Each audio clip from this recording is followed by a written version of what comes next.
de você se ver defrontado com a morte o tempo inteiro, muitas vezes uma situação de estar praticamente indefeso, isso destrói o sistema neurológico de qualquer um.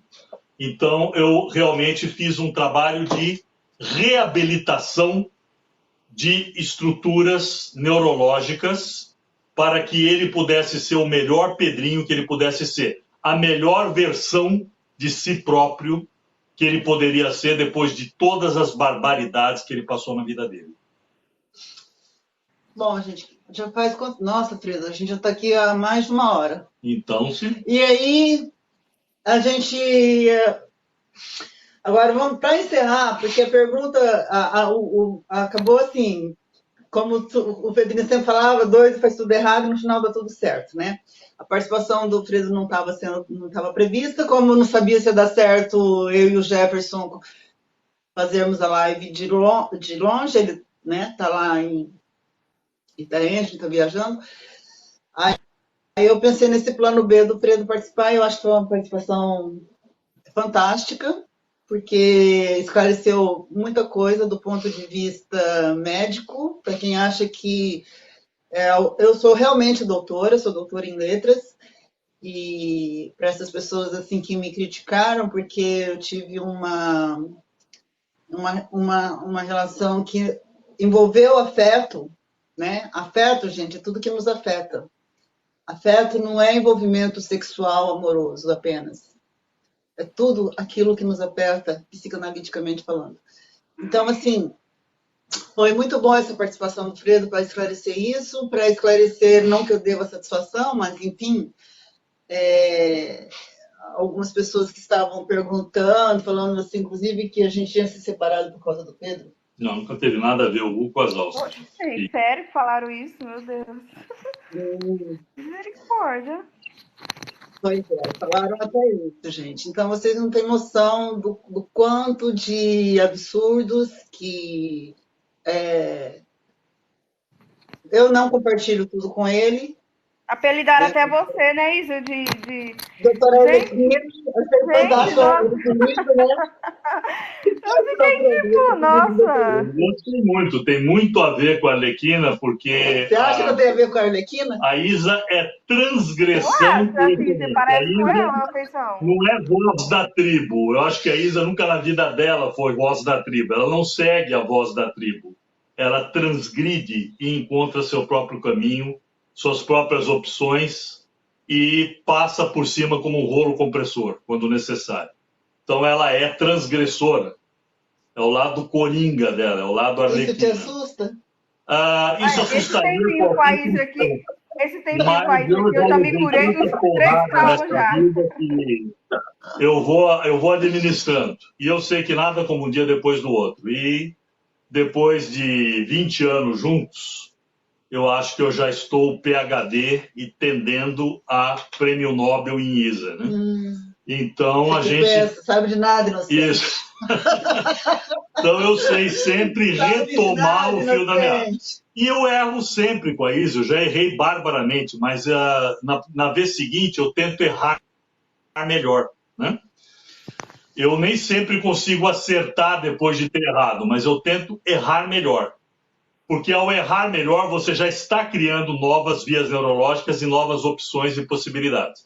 E a gente vai errando melhor, até que um dia acerta, né? E aí eu vou aos trancos e barrancos, mas a Isa é o grande amor da minha vida e eu vou estar com ela até meu último suspiro. Gente, isso eu não tenho dúvida nenhuma. Eu não prestei atenção na escola, tô prestando tudo hoje. Nossa, eu tô me sentindo na escola agora. Cara, é surreal, sério, ele fala muito bem. Dá pra entender certinho, sabe? Tem gente que tem muita facilidade de explicar as coisas. E eu já já recuperei de umas 3 terapias, já, uns 3 traumas com você aqui já, porque eu nunca ia aparecer assim em live, gente. Sério isso, meu Deus. Mas olha, tá uma coisa assim que o Fredo, assim, a gente tem histórias de vida completamente diferentes. Só que ele, assim, ele escreveu muito mais livros do que eu. A diferença é que eu escrevo, se alguém falar que tá uma bosta, eu vou lá e toco em frente. Se eu acho que tá bom, acabou. Aí, ué. Ele não. Ele vai perguntar, ler. Ele não quer que eu leia e fale o que eu penso. Ele quer que eu leia e deu meu aval.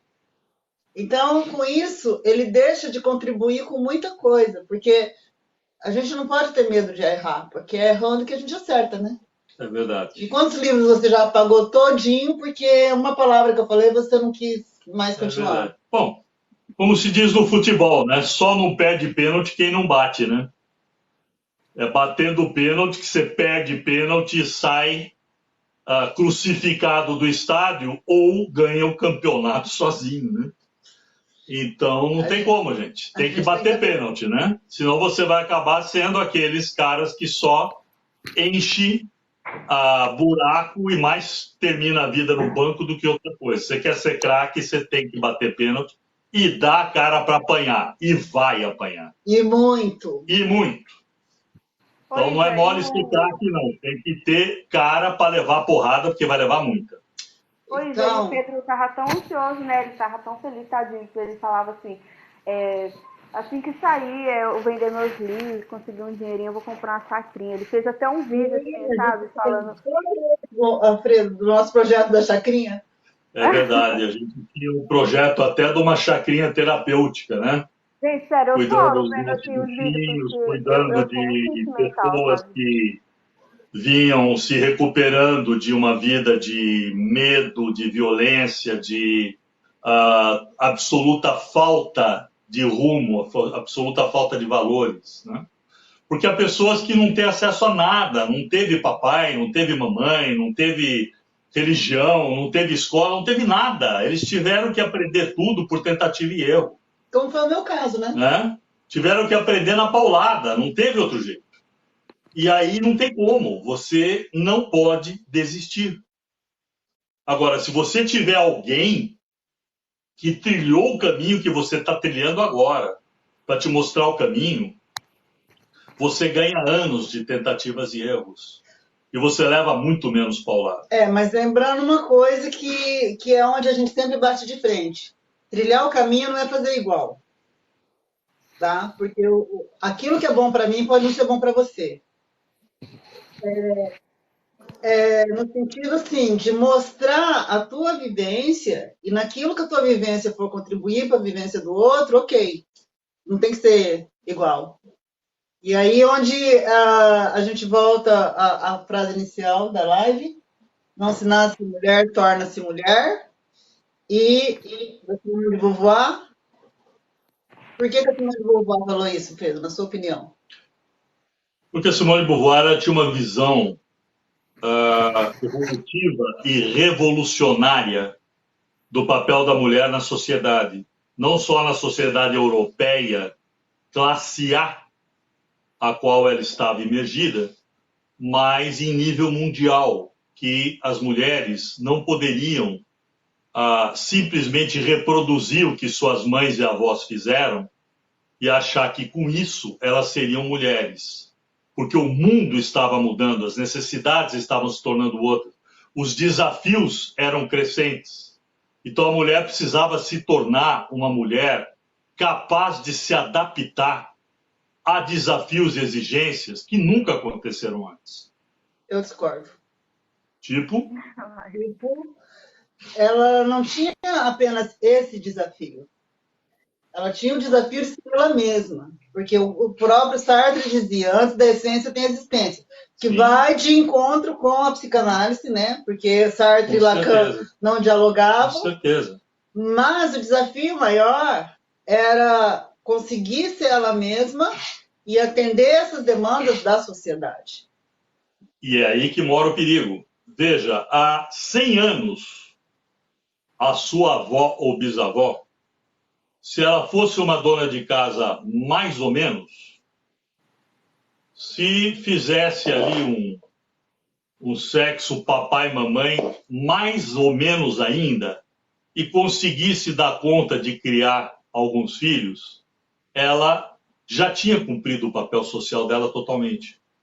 A mulher de hoje, e já no tempo da Simone de Beauvoir, hoje muito mais, já iniciando o rumo, ela tem que fazer isso e infinitamente mais para, quiçá, né, um talvez gigantesco ganhar o primeiro elogio. E aí sim tentar ser ela própria. Quer dizer, além de ser ela própria, ela precisa encontrar o caminho de ser profissional, de ser boa funcionária, de estudar, se preparar, se atualizar, de sobreviver no ninho de cobras, em que a maior parte dos níveis de trabalho, dos espaços de trabalho se tornaram, satisfazer o marido em níveis que nenhuma avó ou bisavó jamais sonhou que fosse necessário, né? Ela tem que ter orgasmo, coisa que a avó e a bisavó dela nunca nem tinha ouvido falar. Ela precisa preparar os filhos para um mundo de desafios e mudanças incessantes.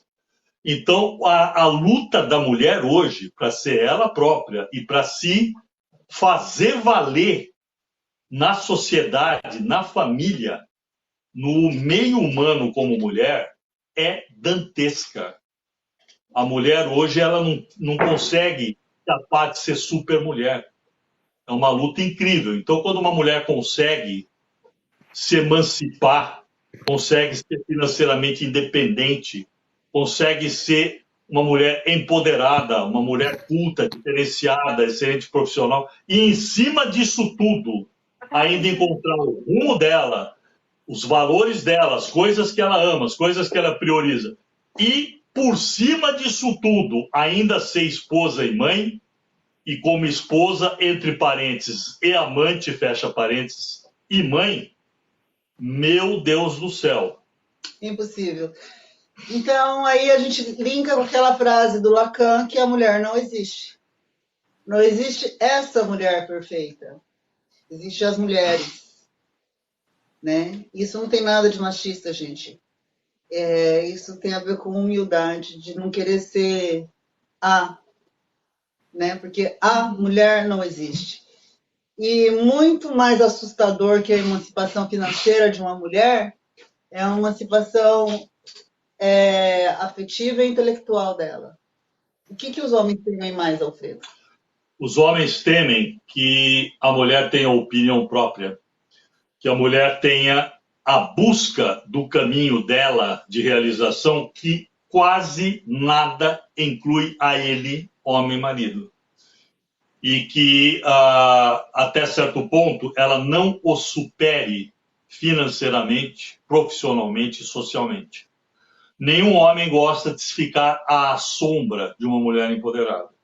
E quando ele não vai lá muito longe, né, nós não, pelo menos o latino, tá? Eu coordenei estudos em 13 países da América Latina, conheço quase todos os países da América Latina. Latino não gosta de mulher que se destaca socialmente mais e melhor do que ele. Mas não gosta mesmo. Ele se sente extremamente desconfortável com uma esposa que é mais respeitada profissionalmente que ele, que ganha melhor do que ele e que tem um nível socioeconômico e cultural superior ao dele. Ele não se sente bem? Não. Ele pode defender uma postura de disfarçar isso mais ou menos. Quanto mais diferenciado, culto e... mais ele vai saber disfarçar. Mais ele vai saber disfarçar. Mas não, ele não gosta. Ele gostaria sempre que a mulher continuasse sendo como foi por milênios, inferior a ele. Então é isso. Então, hoje é o suficiente. Isso. E eu vou... Oi, só mais uma pergunta, assim, né? Não incomodando vocês. Assim, fala. né? Volte para o seu armário que depois eu te dou comida. Isso.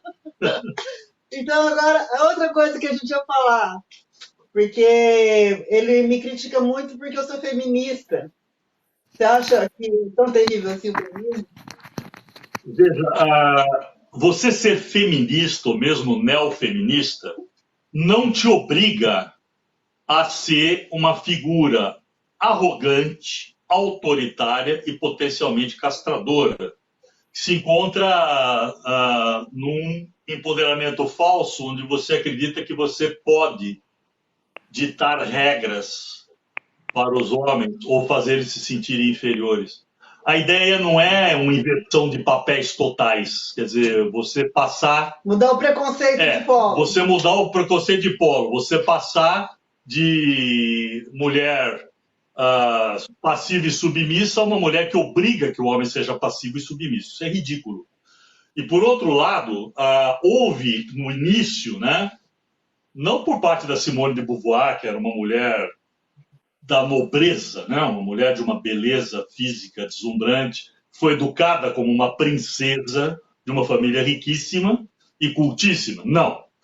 Mas houve alguns expoentes do feminismo, principalmente nos anos 60, que se sentiam quase que na obrigação de fisicamente, por exemplo, parecerem um cruzamento de boitatá com mula sem cabeça. Quer dizer, umas mulheres medonhas, vestindo camisolão do Exército da Salvação e chinelão de pneu e fumando charuto. Eu acho que você não precisa disso para ser feminista, não? Você pode ser feminina e feminista. Tá? Você pode assumir a sua feminilidade e não ver nisso uma ameaça. Mas você acha que os homens estão preparados para uma mulher feminista e feminina? Não, não estão. Mas é o tal negócio, né? É o tal negócio, né? Não. Eu parto do seguinte princípio. Não se pode ter o mel sem as abelhas, né? Se você gosta de mulher, você vai ter que aguentar algumas burdoadas que o seu pai, o seu avô e seu bisavô nunca aguentaram de mulher nenhuma. Quanto a isso, não se ilude. O Itamar está perguntando se nós acreditamos em destino. Você acredita? Eu acredito em destino, eu acredito mais do que isso em sincrodestino. Eu acredito em destinos que, por uma mão de Deus invisível, são sincronizados para se encontrarem em determinados contextos, em certos aquis e agora de suas vidas, e um mudar o destino do outro completamente. Complementar, desafiar, aprimorar, às vezes até acabar com o destino dessa pessoa completamente. Isso chama-se sincrodestino, tá? Às vezes, no sincrodestino, você encontra, como eu encontrei a Isa. Depois, depois de ter aguentado as barbaridades que eu aguentei de outras 3 mulheres e elas de mim, elas de você também, né? Também, lógico. É cara da Isa. Alguém que me complementa, alguém que não é mais um vagão para eu puxar como locomotiva, como as outras esposas eram. Não fala assim delas, que isso é deselegante. Tá, ótimo. Tá? Mas eram, pelo menos do ponto de vista financeiro. Você acha isso? Bom, enfim, que quando eu estou fraco, exausto, cansado, desiludido, uma mulher que me dá força, que me dá energia, que me levanta do chão, onde outras não tinham como levantar nem que quisessem. Tá?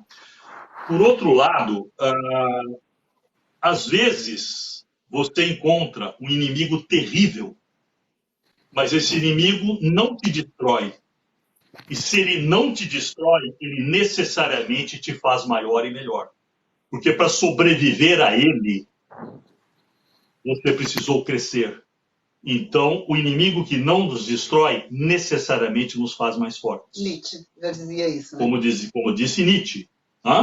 O inimigo que não nos destrói, nos faz mais fortes. Então, às vezes, no sincrodestino, quem é colocado no nosso caminho não vai ser a simbiose perfeita, onde aquilo que você tem de fraco, a outra pessoa tem de forte, aquilo que você tem de forte, a outra pessoa tem de fraca, e vocês juntos vão ser muito maiores do que a soma das partes. Não.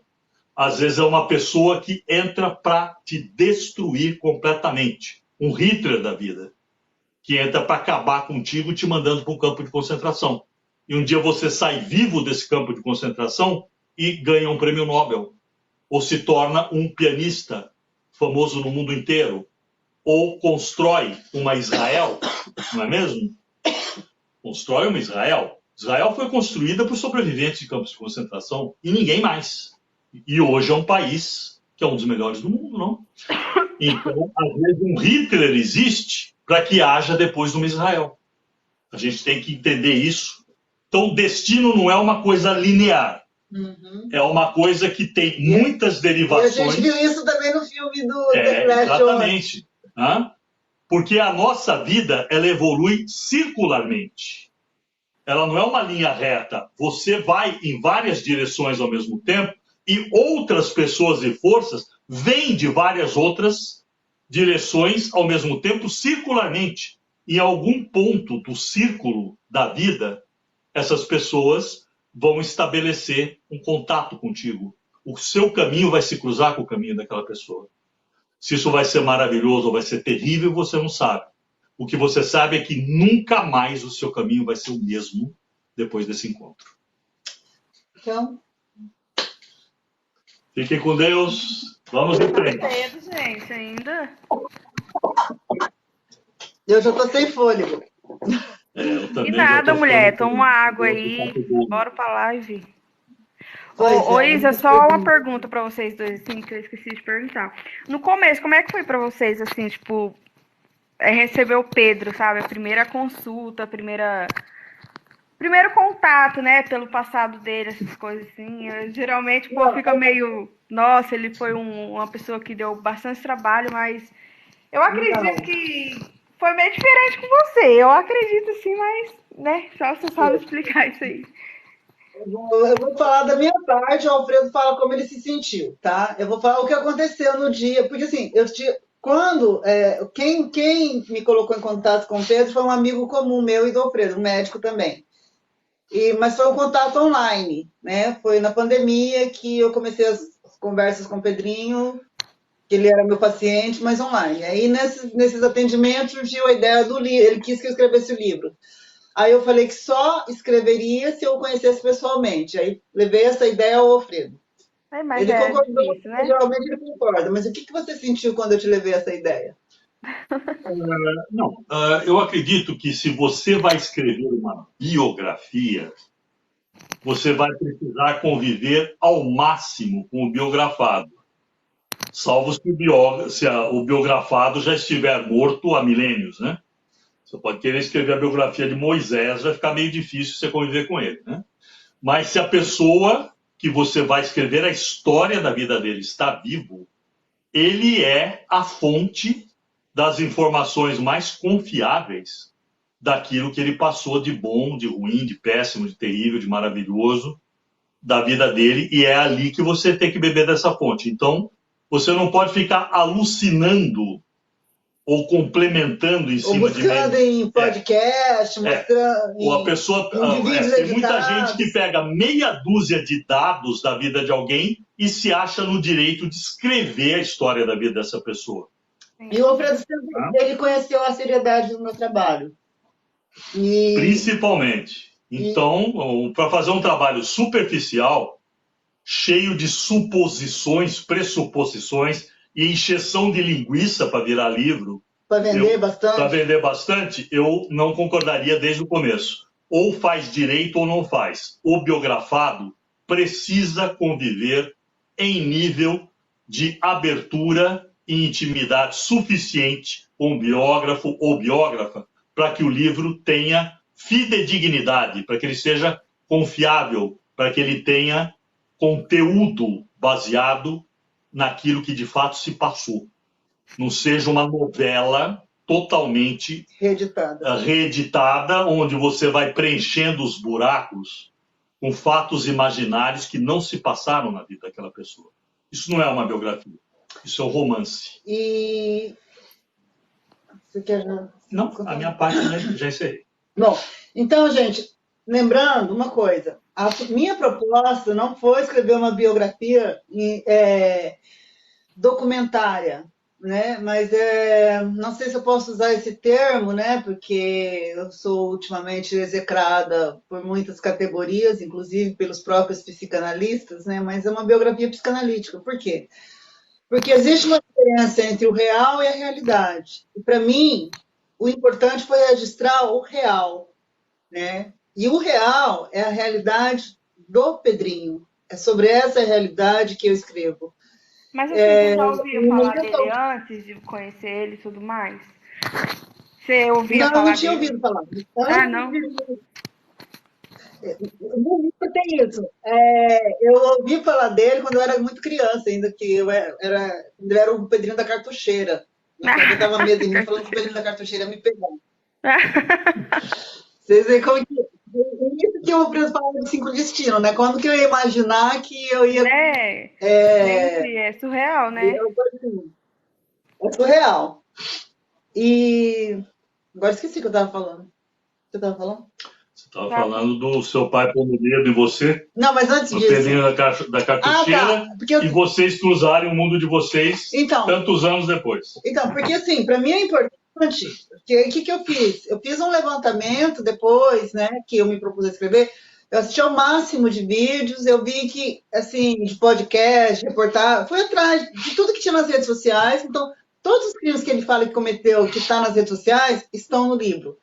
Mas não está da forma como é mostrado nas redes sociais. Está na ótica dele, no lugar de fala dele. Não está acrescentado, né? Tá do jeito que ele realmente fala, né? Do jeito que ele sentiu.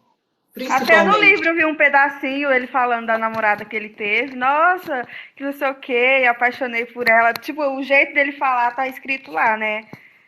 Exatamente. Então, assim, o meu cuidado, eu falo assim, é uma biografia psicanalítica, por quê? Porque eu tenho um narrador que eu construí, que é um narrador que ele é a voz do inconsciente coletivo e também a voz da sociedade, a voz das pessoas que conhecem superficialmente a história do Pedro, que sabem o out, né? E na voz do Pedro, que é o in, que é o real, que é quem ele é, como ele sentiu, no livro está registrado até numa fonte diferente. Né, como a minha formação é em letras, eu coloco uma linguagem coloquial, sendo o mais fidedigna possível, a maneira dele falar, o jeitinho mineirinho dele falar, e até a fonte é escrita em itálico. Ou seja, se o leitor quiser apenas saber o que o Pedrinho sentia, o que ele pensava, ele pode pegar o livro e ler só a parte que está em itálico. Ele não vai ouvir a minha voz, ele não vai ouvir a voz do Ausch, ele vai ouvir a voz do Pedrinho, né? Então, gente, compre, porque eu li um pedacinho e, nossa, já tô amando, porque eu não comprei ainda, né? Mas eu vou comprar. Mas é muito bom, eu já gosto de ler, né? Aí melhora mais as coisas, né? Eu falo muito bem. Então, então assim, as pessoas acham que escreveu para... Gente, eu poderia ter feito um livro só. Eu tenho conteúdo para fazer o segundo e o terceiro. O segundo, com certeza. O terceiro, não sei. Porque o terceiro Você já vai se retirar, amor? Vou pôr num ângulo eu vou pôr num ângulo que te deixa à vontade. Tá. Não invada a privacidade dele. E aí ele, tipo assim, deu muito isso pra perceber que ele aprendeu muito com você, porque aquela parte do vídeo que ele fala que você doma ele, eu cortei, mas ele quer dizer que, na verdade, antes ele era muito desconfiado, ele era muito, assim, sabe, explosivo, bem mais ainda, e tipo, com você ele começou a pensar as coisas de outra forma. É porque eu tirei a parte engraçada, pro vídeo ficar mais engraçado assim, sabe? Só que... Não, mas foi muito legal, porque ele tinha, e eu acho que ainda tem talvez você não tenha chegado ainda, mas tem vídeo que ele fala assim, que ele conheceu todo tipo de gente doida, mas que nem eu, ele não tinha conhecido nenhum, mas que um dia ele entendeu o jeito que eu pensava. Porque tem a ver com isso que o Alfredo falou, né? Assim, de ser feminista e ser feminina. As pessoas acham que uma mulher, ela para ser feminista, aliás, eu não gosto desse rótulo de feminista, eu não me considero feminista, não nesses moldes padronizados. Eu me considero uma pessoa humanista, eu acho que para além do gênero está a capacidade humana, e eu acho que a capacidade humana ela transcende o gênero, e dentro da psicologia fenomenológica, se a gente for estudar, a questão do gênero passa a ser quase que um arquétipo também, né? Mas aí já é uma outra conversa, que eu não posso divergir muito disso que nós estamos falando, que é o que querem as mulheres. Então, eu vou terminar a live com uma provocação. O que querem os homens? Os homens querem que as mulheres sejam submissas. Tô brincando. O que querem os homens? Primeiro, eles precisam se conhecer, em primeiro lugar. Não só os homens, como as mulheres também. Antes de tudo, tem o autoconhecimento. e depois vem o conhecimento. E se você não conhece, como que você vai saber o que quer, né? Então, assim, procurem primeiro conhecer-se. Eu acho que os homens, no caso do Pedrinho, é muito exigente. Ele queria pessoas que não fossem ciumentas. Sim. Hã? As pessoas tinham muito. Ele assim, inclusive, não tinha muitas namoradas, assim, deixou de namorar muitas moças porque elas eram muito ciumentas. E elas tinham ciúmes de mim. Eu era a única pessoa que elas não podiam ter ciúmes e elas tinham ciúmes de mim. Porque se o Alfredo, que era meu marido, não tinha ciúmes dele comigo, então, na lógica dele, eu acho que era uma lógica muito pertinente. Que direito tinha uma mulher que estava entrando na vida dele de ter ciúmes de mim com ele? Não, porque, tipo assim, eu penso assim, que num ciúme, um relacionamento, um ciúme aqui, ali, ciúme leve, sabe? Não ser Um ciúmezinho legal, básico, isso é gostoso, entendeu? Mas não aquele ciúme patológico de querer tolher o outro, de querer impor o seu olhar, né? O seu posicionamento. E era isso que elas queriam. Aí já vira um ciúme abusivo, né? Um relacionamento meio que abusivo, tóxico, né? Se fala. Exatamente. Né? Só que eu vi, eu acho que foi um vídeo ou foi um comentário, se não me engano, ele falando, eu não tenho sorte no amor, já reparei isso. Até o vídeo foi mais que viralizou, né? Dele falando do amor dele, sabe? Porque as pessoas acham que quem faz as coisas não pode amar, sabe? Ele fez aquilo com as vítimas, tipo, não tem nada a ver com relacionamento. E não tinha nada a ver isso. As pessoas falam, quem que é como ele é um psicopata ter sorte no amor? Pelo contrário, ele não tinha sorte, porque tinha muitas mulheres que queriam namorá-lo, mas só que aí elas já queriam assim, ou invocar o Pedrinho Matador ou querer editar como ele que a relação dele que ele tinha com a gente ali na clínica, até com os cachorros, ela tinha que ser diferente. E aí ele já não, ele via que não ia dar certo. Então, eu percebi isso mesmo, porque ele, tipo, ele era uma pessoa legal, só que eu percebi que ele não gostava muito de ser domado falando na brincadeira, tá? Tipo assim, mandado, sabe? Porque geralmente tem uns relacionamentos que falam, você não vai ali. Nós dois demos muito certo, porque assim, a gente tinha muitos pontos de divergência, eu e ele, né? Ele pensava mais ou menos como o Alfredo, nesse sentido assim, do papel da mulher na sociedade, que a mulher era frágil e tal. E eu já trazia um outro paradigma de mulher para ele, que ele não concordava, mas a gente respeitava um ao outro. E isso foi fundamental para que desse certo e teria dado muito certo se não tivessem feito o que fizeram. Então, aí e eu vou encerrar porque... Aí falavam assim, é que se fosse eu não ia dormir porque ia dar olheira, ou se já pensou essa mulher trai. Cara, quem entra no relacionamento pra viver com medo ou pra trair? Se for assim, nem entra, né? Porque, tipo...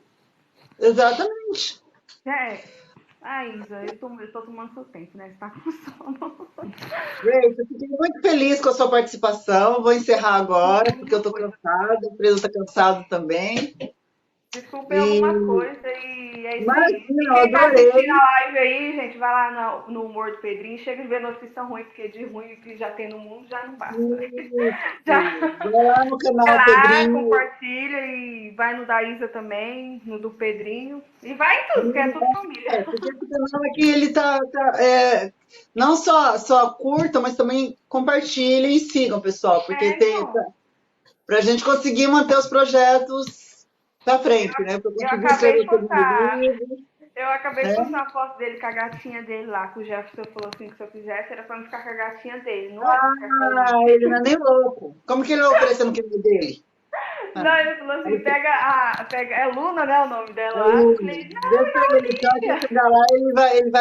ele vai ter que me explicar essa história. Isso, já pensou. Aí eu falei, mas eu que comecei. Eu falei assim, fica com a gatinha do Pedrinho, né? Dá o livro pra mim, que não sei o quê. Ele, não, negativo, que não sei o quê. Mas tá, né? Fazer o quê? Então tá, gente, olha. Valeu. Aqui, ó, ele falou, minha Olivia não, a Luna também não, Jefferson. Que história é essa que você tá dando a Luna para alguém? Não, deixa ele. Na hora que eu chegar aí, você vai ver. A gente vai conversar sobre isso. Puxa a E o orelha Pedrinho dele. vai Bem ficar feito. essa noite, viu? Gente, desculpa alguma coisa, tá? Boa noite. Imagina. Agradeço demais a sua participação. Foi muito Obrigada. válido. Foi muito bom estar com vocês. Até a E essa próxima. live vai ficar gravada no canal, no meu canal do YouTube, que é Doutora Isa Toledo, aqui no do TikTok. Aí, Jefferson, você vai, entra a sua parte de editar, baixar e editar essa live. E quem não assistiu, depois os cortes, compartilhem. Vamos fazer esse canal crescer, também crescer o meu canal, o da Rachel, o do Pedrinho, enfim. Vamos fazer essa corrente para que todos cresçam e que as relações sempre sejam ganhar-ganhar. Ninguém precisa perder para que alguém ganhe. E é isso que a gente precisa divulgar, né? Propagar essa ideia. Como todo mundo fala, mulher sábia.